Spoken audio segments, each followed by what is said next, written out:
आप में से बहुत से लोगों को लगता है कि पृथ्वी गोल है, गोल नहीं है। कुछ लोग को लगता है चपटी है, चपटी भी नहीं है। कुछ कहते हैं संतरा की तरह है, तो कुछ कहते हैं नारियल, छुहाड़ा, मौसम्मी, ये सब कुछ नहीं है। समझिए पृथ्वी है कैसे। पृथ्वी के बारे में अगर आप समझते हैं तो पहले आप दिमाग लगाइए कि पृथ्वी गोल कैसे हो सकती है। इसी पृथ्वी पे बड़ा बड़ा महासागर है, समुद्र है, धंसा हुआ अंदर है, वो कैसे गोल हो जाएगी। और इसी पृथ्वी के ऊपर बड़े बड़े विशाल पर्वत है, तो गोल कैसे हो सकता है। आपको मेरा चेहरा गोल लगता है, इसमें अगर आप देखेंगे नाक उठा हुआ है, आंख कम धंसा है, मुंह एकदम अंदर तक धंस गया हुआ है, माथा बराबर है, गाल तनी पचका ढचका है, अलग टाइप का है कि नहीं, इधर दाढ़ी है, सवाना घास का मैदान। इसको कैसे आप गोल कह सकते हैं। इसको कभी गोल है। अगर आप पृथ्वी को गोल या फिर नारंगी संतरा कहते हैं, इसका मतलब आपके अंदर सोचने विचारने की क्षमता उतनी नहीं है। समझिए आखिर पृथ्वी है कैसे। इसको समझने के लिए आपको 20 करोड़ साल पहले जाना पड़ेगा। 20 करोड़ साल पहले पृथ्वी जो थी वो इस शेप में थी। बीच में एक बहुत बड़ा सुपर कॉन्टिनेंट, विशाल महाद्वीप था जिसका नाम था पेंजिया। हम सब लोग उसी सुपर कॉन्टिनेंट के हिस्सा थे। एक ही महाद्वीप था, आज की तरह 7 महाद्वीप नहीं थे, और चारों ओर इसमें समुद्र था जिसका नाम था पेंथालासा।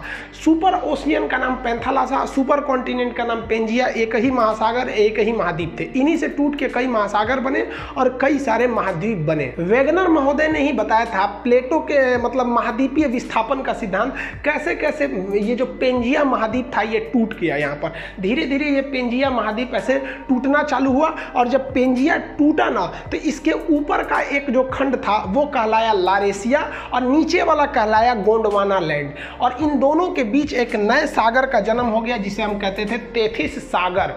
ये तेथिस सागर के जगह पे हिमालय खड़ा हो गया। जहाँ उस समय का सबसे गहरा सागर होता था तेथिस सागर, आज वहाँ हिमालय खड़ा हो गया। इसमें हम ये बेसिकली ये समझेंगे कि पृथ्वी की बनावट कैसी है। हम ये नहीं समझेंगे कि कौन सा जीव कब आया था, वो हम एक अलग वीडियो में बताएंगे कि कब इस पर डायनासोर आए, सरीसृप आए, मछली कब आए, कैसे इस पर पानी का विकास हो गया, कैसे आखिर जीव आया। आप सोचते हैं ना मुर्गी की पहले अंडा, ये सब टाइप का। तो अभी हम इस पर मेन फोकस किए कि पृथ्वी के शेप का डिजाइन कैसे बना इसका। तो ये ऊपर का भाग यहाँ पर हो गया, और अगर आप देखेंगे तो ये ऊपर का जितना भाग था इसको हम लोग लारेशिया या एक अलग नाम दे दिया गया अंगारा लैंड। तो आज के वक्त में जितने भी ऊपर में आप महाद्वीप देखेंगे, यहाँ उत्तरी अमेरिका देख लेंगे, यूरोप देख लेंगे, एशिया देखेंगे, तो ये सब उत्तरी ये अंगारा लैंड के हिस्सा थे सब, जिसे हम लोग लारेशिया भी कहते थे।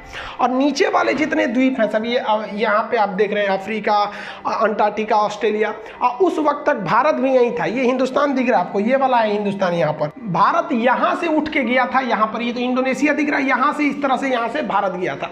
तो नीचे वाले एरिया को हम लोग कहते हैं गोंडवाना लैंड। इसको हम लोग जम्बू द्वीप भी कहते हैं। वर्तमान में भले भारत उत्तरी भाग में है, लेकिन जब ये ओरिजिन किया था आज से लगभग वो 15 करोड़ साल पहले, तो उस वक्त 15 करोड़ साल, देखिए इसकी तो शुरुआत टूटने फूटने की हो गई थी 20 करोड़ साल पहले, लेकिन ये प्रक्रिया बहुत धीमी होती है। एक साल में केवल 5 सेंटीमीटर घसकता है। तो सोचिए ना, हजारों किलोमीटर घसक गया था तो कितना करोड़ साल लगेगा।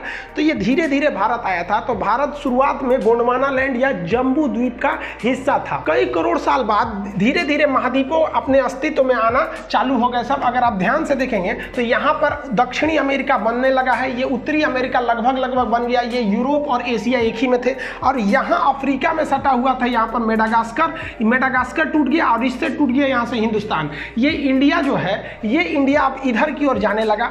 जबकि ऊपर में जो चाइना है, रूस वाला भाग है, उसके नीचे अगर देखेंगे तो तेथिस सागर है ये, और ये भारत है। इन दोनों के बीच में आज भले हिमालय है, लेकिन एक समय था जब तेथिस सागर था। और उसके बाद यहाँ से भारत जाना चालू किया। आज से लगभग 7 करोड़ साल, 10 करोड़ साल, ऐसे धीरे धीरे कई करोड़ साल लगा। और उसको जाते जाते यहाँ से धीरे धीरे यहाँ से यहाँ घसका, फिर यहाँ घसका, तेथिस सागर खत्म करके यहाँ घसक गया यहाँ पर, और जाके अभी ये भारत यहाँ पर दिख रहा है। तो ये कभी जम्बू द्वीप और अफ्रीका के पास वहाँ का एरिया का हिस्सा था।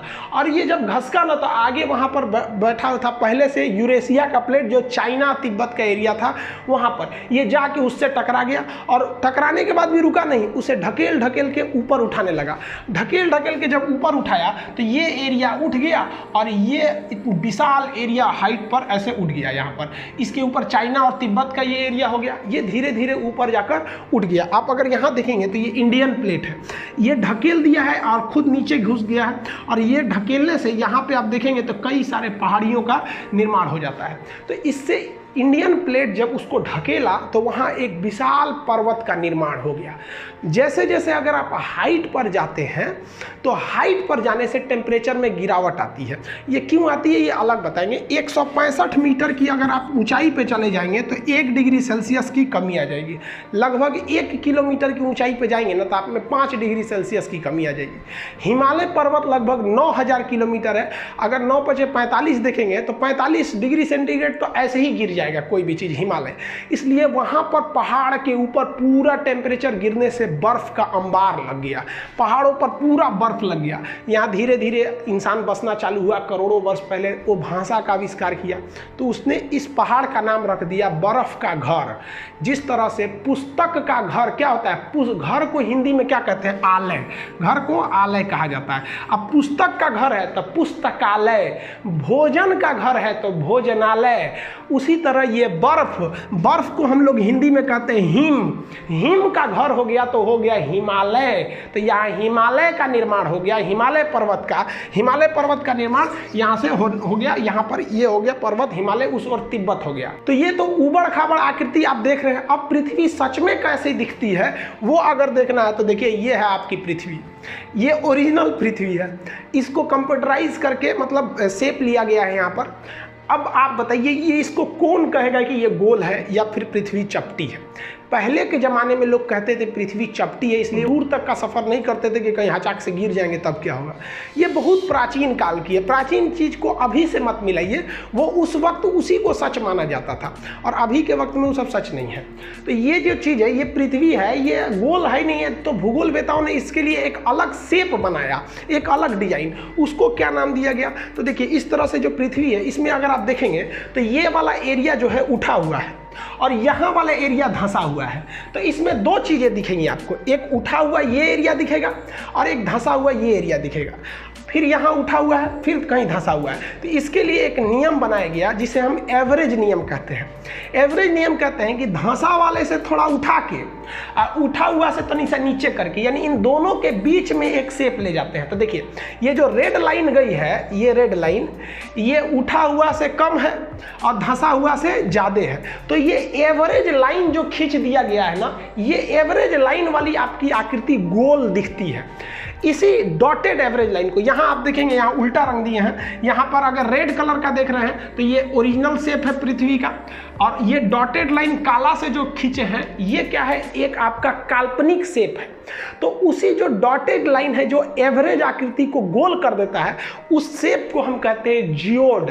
तो पृथ्वी का जो शेप है वो होता है आपका जियोड। अब आप ये मत कहिएगा कि पृथ्वी का शेप जो होता है गोल होता है, ये जियोड होता है। यानी इसका एवरेज और ये यहाँ 20 से ले लेंगे तो गोल दिखने लगता है, तो आकृति हो गई जियोड।